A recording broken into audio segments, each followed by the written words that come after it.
Hello, YouTubers. I've always been fascinated by the Book of Enoch. What I find most fascinating is that Jesus' brother Jude seems to have found the book to be divinely inspired, considering that he directly quoted it in his epistle, which is still in the Bible today. But it wasn't only Jude. In fact, the majority of church fathers seem to view the book as divinely inspired. I'll also point out that there is support for the Book of Enoch found in the Bible, in addition to the direct quote found in Jude. But let's start with the quote found in the Epistle of Jude. Again, this was Jesus' own brother. If you read verse 14 and 15 and compare it with verse 9 in the first chapter of the Book of Enoch, you'll see that the quote is verbatim. In fact, when the Bible was being put together, there were many who didn't want the Epistle of Jude included in the Bible precisely because it quoted from Enoch. Imagine that.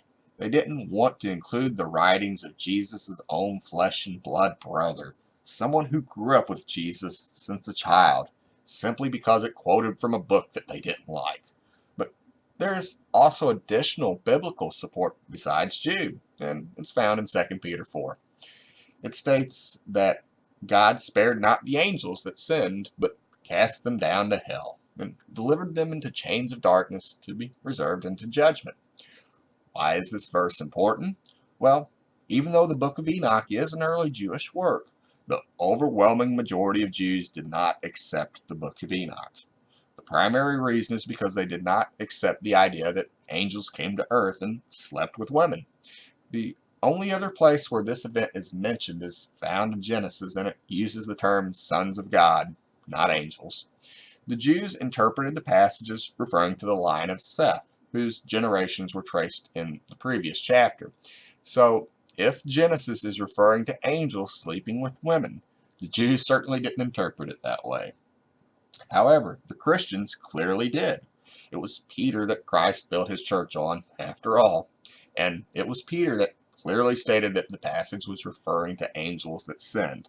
So, where did that idea come from? It's highly likely that it came from the Book of Enoch. And Jude says the exact same thing just a little bit before directly quoting the Book of Enoch. It states in verse 6 that, "And the angels which kept not their first state, but left their own habitation, he hath reserved in everlasting chains under darkness unto the judgment of the great day." What I think is equally important to mention is that many of the well-respected church fathers regarded the Book of Enoch as divinely inspired. Justin Martyr, Pythagoras, Irenaeus, Clement of Alexandria, Tertullian, Commodus, and Origen all viewed the Book of Enoch as scripture. But what do you think? Is the Book of Enoch divinely inspired? Well, that's all the time I have for now. Thanks for your time. And don't forget to subscribe.